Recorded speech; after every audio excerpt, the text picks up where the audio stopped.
Hello ನಮಸ್ತೆ, welcome back to our channel. ಎಲ್ಲರಿಗೂ ದೀಪಾವಳಿ ಹಬ್ಬದ ಶುಭಾಶಯಗಳು. ತುಂಬ ಲೇಟಾಗಿ ವಿಶ್ ಮಾಡಕತ್ತೀನಿ, ಯಾರೂ ಬೇಜಾರು ತಿಳ್ಕೊಬೇಡ್ರಿ.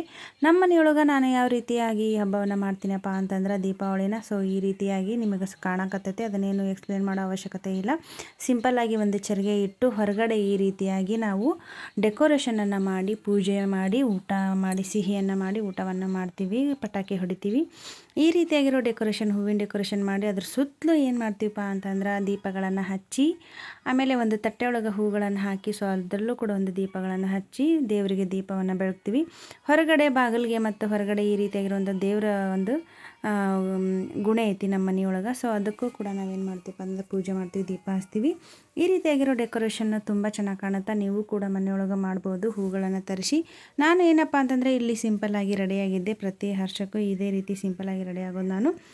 ದೀಪವನ್ನು ನಾನು ತೋರಿಸುವ ಒಂದು ಉದ್ದೇಶ ಏನಂತಂದ್ರೆ, ಈ ರೀತಿಯಾಗಿರುವಂತಹ ದೀಪಗಳನ್ನು ತೆಗೆದುಕೊಂಡು ಬಂದು ನೀವು ಏನು ಮಾಡಬೇಕಂತಂದ್ರೆ ಹಬ್ಬವನ್ನು ಆಚರಣೆ ಮಾಡಬೇಕು. ಇಲ್ಲಿ ಏನು ಮಾಡಕತ್ತಪ್ಪ ಅಂತಂದ್ರೆ ನಮ್ಮ ಗುಂಡ ಮಾಡಿರುವಂತಹ ದೀಪಗಳ ಒಂದು ಅಲಂಕಾರಕ್ಕೆ, ಹೂವಿನ ಅಲಂಕಾರಕ್ಕೆ ದೇವ್ರ ಜಗಲಿ ಮುಂದೆ ಈ ರೀತಿ ಅಲಂಕಾರ ಮಾಡಿದ್ದು ನಾನು. ಇಲ್ಲಿ ನಮ್ಮ ಗುಂಡ ಮತ್ತು ಅವರ ಅಜ್ಜಿ, ಅವರ ಅತ್ತೆ ಏನು ಮಾಡಕತ್ತಾರ ಅಂತಂದ್ರೆ ದೀಪವನ್ನು ಬೆಳಗ್ತಾ ಇದ್ದಾರೆ. ಚುರುಚುರು ಕಡ್ಡಿ ಹಚ್ಚಿ ಹಾಡು ಹೇಳ್ಕೋತಾ ಮಾಡ್ತಾಯಿದ್ದಾರೆ. ಹಾಡು ರೆಕಾರ್ಡ್ ಆಗಿಲ್ಲ ಇದರಲ್ಲಿ. ಆಮೇಲೆ ಏನು ಮಾಡಿದೀಪ್ಪ ಅಂತಂದ್ರೆ ಹೊರಗಡೆ ಬಂದು ಇರೋವಂಥ ನಮ್ಮ ಮನೆಯಲ್ಲಿರುವಂಥ ಬೈಕ್ಗಳಿಗೆ ಮತ್ತು ಗಾಡಿಗಳಿಗೆ ಪೂಜೆಗಳ ಮಾಡಿ ಏನು ಮಾಡಿದ್ವಿ ಅಂತಂದ್ರೆ ಚುರುಚುರು ಕಡ್ಡಿ ಹಚ್ಚಿ ಗಾಡಿಗೆ ಪೂಜೆ ಮಾಡಿ ಬೆಳಗ್ಗೆ ಆಮೇಲೆ ಬಾಣವನ್ನು ಹೊಡೆದ್ವಿ. ಪಟಾಕಿನ ಜಾಸ್ತಿ ಹೊಡಿಲಿಲ್ಲ, ನಾವು ಪೊಲ್ಯೂಷನನ್ನು ಮಾಡಬಾರ್ದು ಪರಿಸರಕ್ಕೆ ಅಂತ ಹೇಳಿ. ನೆಕ್ಸ್ಟ್ ಏನಾಗಿತ್ತಪ್ಪ ಅಂತಂದ್ರೆ ಬೀಸಣಿಗೆ ಆಗೋವರೆಗೂ, ಬೀಸಣಿಗೆ ಅಲ್ಲ, ಈ ಬಾಣಗಳು ಈ ರೀತಿ ಬೆಳಕನ್ನು ತೋರುವಂಥ ಬಾಣಗಳು ಆಗೋವರೆಗೂ ನಾವು ಹೊರಗಡೆ ಎಂಜಾಯ್ ಮಾಡ್ತಾ ಇದ್ವಿ. ಜಾಸ್ತಿ ಈ ವಿಡಿಯೋದೊಳಗೆ ನಾನು ಕಾಣಿಸ್ಕೊಂಡಿಲ್ಲ ಎಲ್ಲೂ, ಯಾಕಂದರೆ ಹೆಚ್ಚಾಗಿ ಜಾಸ್ತಿನ ವಿಡಿಯೋನ ನಾನೇ ಮಾಡ್ತಾಯಿದ್ದೆ. ಪ್ರತಿಯೊಂದು ಕವರ್ ಮಾಡಬೇಕು, ಪ್ರತಿಯೊಂದು ನಾವು ಮಾಡಿರುವಂಥ ಹಬ್ಬವನ್ನು ನಿಮಗೆ ತೋರಿಸ್ಬೇಕು ಅಂತ ಹೇಳಿ ಇದೆಲ್ಲ ಏನಾಗಿತ್ತಪ್ಪ ಅಂತಂದ್ರೆ ನಾವು ಹೊರಗಡೆ ಬಂದು ದೀಪ ಬೆಳಗಿ ಈ ಬಾಣಗಳನ್ನು ಹಚ್ಚಿ ಚುರುಚುರು ಕಡ್ಡಿ ಹಚ್ಚಿ ಹಬ್ಬವನ್ನು ಮಾಡಿದ್ವಿ ನಮ್ಮ ಮನೆಯ ಬಾಗಿಲದಲ್ಲಿ. ಆಮೇಲೆ ಕೆಲವೊಂದಿಷ್ಟು ಫೋಟೋಗಳನ್ನು ಕ್ಲಿಕ್ ಮಾಡ್ಕೊಂಡ್ವಿ ಮಾಡಿರುವಂಥ ಡೆಕೋರೇಷನ್ ಮೇಲೆ. ಇದೇನಪ್ಪ ಅಂತಂದ್ರೆ ನಮ್ಮ ಮನೇಲಿ ಒಂದಿಷ್ಟು ಕಲರ್ ಪೇಪರ್ ಇದ್ವು. ಇವನ್ನೇನಾದರೂ ಉಪಯೋಗ ಮಾಡ್ಕೋಬೇಕಲ್ಲ ಅಂತ ಹೇಳಿ ಒಂದು ವಿಡಿಯೋ ನೋಡಿದ್ದೆ ನಾನು. ದಿಯಾ ಕ್ರಾಫ್ಟ್ ಅಂತ ಹೇಳಿ ಬರುತ್ತೆ. ಫೇಮಸ್ ಆಗಿರುವಂಥದ್ದೊಂದು ಆ ಚಾನಲಲ್ಲಿ ದೀಪಗಳನ್ನು ಯಾವ ರೀತಿ ಮಾಡಬೇಕು, ಹಬ್ಬಕ್ಕೆ ಸ್ವಲ್ಪ ಮನೆ ಡೆಕೋರೇಷನ್ ಮಾಡಬೇಕು ಅನ್ನೋದನ್ನು ನಾನು ನೋಡಿಕೊಂಡು ಅವುಗಳನ್ನು ಈ ರೀತಿ ಕಲರ್ ಪೇಪರ್ ಒಳಗೆ ನಾನು ಮಾಡಿದ್ದೆ. ನೀವು ಕೂಡ ಮಾಡ್ಬೋದು. ಆ ಒಂದು ಚಾನಲನ್ನು ಹೊಡೆದು ಇಲ್ಲಿ ನಮ್ಮ ಗುಂಡ ಅವುಗಳನ್ನು ತೆಗೆದುಕೊಂಡು ಒಂದೊಂದಾಗಿ ಕಲರ್ನ ಹೇಳ್ತಾ ಇಟ್ಕೊಳಕತ್ತಾನ.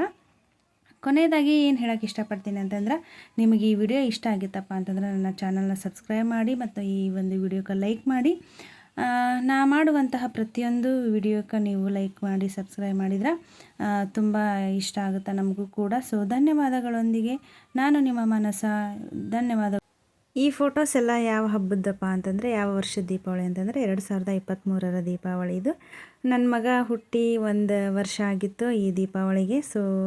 ಆವಾಗ ತುಂಬ ಜೋರಾಗಿ ಹಬ್ಬವನ್ನು ಮಾಡಿದ್ವಿ. ನಾನು ಕೂಡ ತುಂಬ ಜೋರಾಗಿ ರೆಡಿಯಾಗಿದ್ದೆ. ಅದು ಭಾಳ ಅಂದರೆ ಭಾಳ ಚೆನ್ನಾಗಾಗಿತ್ತು ಹಬ್ಬ. ಫಸ್ಟ್ ಇಯರ್ ಸಿಕ್ಕಾಪಟ್ಟೆ ಹೂಗಳು ಸಿಕ್ಕಿದ್ದು. ಆ ಹೂಗಳನ್ನು ತೆಗೆದುಕೊಂಡು ಈ ರೀತಿ ಅಲಂಕಾರ ಮಾಡಿದ್ವಿ ದೇವರಿಗೆ ಮತ್ತು ಹೊರಗಡೆ ಹಾಲ್ನಲ್ಲಿ. ಇಲ್ಲಿ ನಮ್ಮ ಗುಂಡ ಕಾಣಕತ್ತ ನೋಡ್ರಿ, ನಮ್ಮ ಗುಂಡಂದು ಫಸ್ಟ್ ದೀಪಾವಳಿ ಇದು. ನಾನು ನಮ್ಮ ಗುಂಡಂದು ಕಲರ್ ಸೇಮ್ ಆಗಿತ್ತು ಡ್ರೆಸ್ಸು. ನಾವೆಲ್ಲ ಇದ್ವಿ ಇಲ್ಲಿ, ನಮ್ಮ ಚಿಕ್ಕಮ್ಮನ ಮಕ್ಕಳು, ಆಮೇಲೆ ನಮ್ಮ ನೆರೆಹೊರೆಯವರು ಎಲ್ಲರೂ ಬಂದಿದ್ದರು. ಆವಾಗ ಇನ್ನೂ ತುಂಬ ಚೆನ್ನಾಗಾಗಿತ್ತು. ಪ್ರತಿಯೊಬ್ಬರೂ ಭಾಳ ಖುಷಿಯಿಂದ ಹಬ್ಬ ಮಾಡಿದರು. ಅದು ಒಂದು ಮರೆಯಲಾರದ ದೀಪಾವಳಿ ನಂದು ಜೀವನದೊಳಗೆ. ಹಾಗಾಗಿ ಫೋಟೋಗಳನ್ನು ಆ್ಯಡ್ ಮಾಡಿ ನಿಮಗೆ ತೋರಿಸ್ಬೇಕು ಅನಿಸಿತು, ಹಾಗಾಗಿ ತೋರಿಸಿದೆ. ನಾವೆಲ್ಲ ಸೇರಿ ಏನು ಮಾಡಿದ್ವಿ ಅಂತಂದ್ರೆ ಹಬ್ಬ ಮಾಡಿದ್ವಿ. ಬೆಳಕಿನ ಹಬ್ಬ ಎಲ್ಲರ ಜೀವನದಲ್ಲೂ ಬೆಳಕು ತರಲಿ ಅನ್ನೋದೇ ಈ ಒಂದು ಬೆಳಕಿನ ಹಬ್ಬದ ವಿಶೇಷ. ಹಾಗಾಗಿ ಪ್ರತಿಯೊಬ್ಬರು ಪ್ರತಿ ವರ್ಷ ದೀಪಾವಳಿ ಬಂದಾಗ ನೀವು ಏನು ಮಾಡಿರಿಪ್ಪ ಅಂತಂದ್ರೆ ಚೆನ್ನಾಗಿ ದೀಪಾವಳಿ ಆಚರಣೆ ಮಾಡಿರಿ. ಯಾವತ್ತೂ ನಿಮ್ಮ ಜೀವನದೊಳಗದು ಮರಿಬಾರ್ದು. ಈ ಫೋಟೋಸ್ ಯಾವುದಪ್ಪ ಅಂತಂದ್ರೆ 2024ರೊಳಗೆ ನಾವು ಆಚರಣೆ ಮಾಡಿದಂತಹ ಒಂದು ದೀಪಾವಳಿ ಹಬ್ಬ ಇದು ಕೂಡ ಚೆನ್ನಾಗಾಗಿತ್ತು. ಮನೆ ತುಂಬ ಎಲ್ಲರೂ ಇದ್ದರು, ಎಲ್ಲರೂ ಚೆನ್ನಾಗಿ ಹಬ್ಬ ಮಾಡಿದ್ವಿ. ಇದು ನಮ್ಮ ಗುಂಡನ ಸೆಕೆಂಡ್ ದೀಪಾವಳಿ ಹಬ್ಬ. ಎಲ್ಲರೂ ಸೇರಿ ಹಬ್ಬನ ಭಾಳ ಚೆನ್ನಾಗಿ ಮಾಡಿದ್ವಿ. ಸಿಹಿಯನ್ನು ತಿಂದು, ಸಿಹಿಯನ್ನು ಹಂಚಿ ಎಲ್ಲರ ಜೀವನದಲ್ಲಿ ಈ ರೀತಿ ನಾನು ಡೆಕೋರೇಷನ್ ಮಾಡಿದ್ದೆ. ಎಲ್ಲರ ಜೀವನದಲ್ಲೂ ಬೆಳಕು ಹೀಗೆ ಇದೇ ರೀತಿ ಇರಲಿ ಅಂತ ಹೇಳಿ. ಸೊ ಎಲ್ಲರಿಗೂ ಧನ್ಯವಾದಗಳು. ವಿಡಿಯೋ ಇಷ್ಟ ಆದರೆ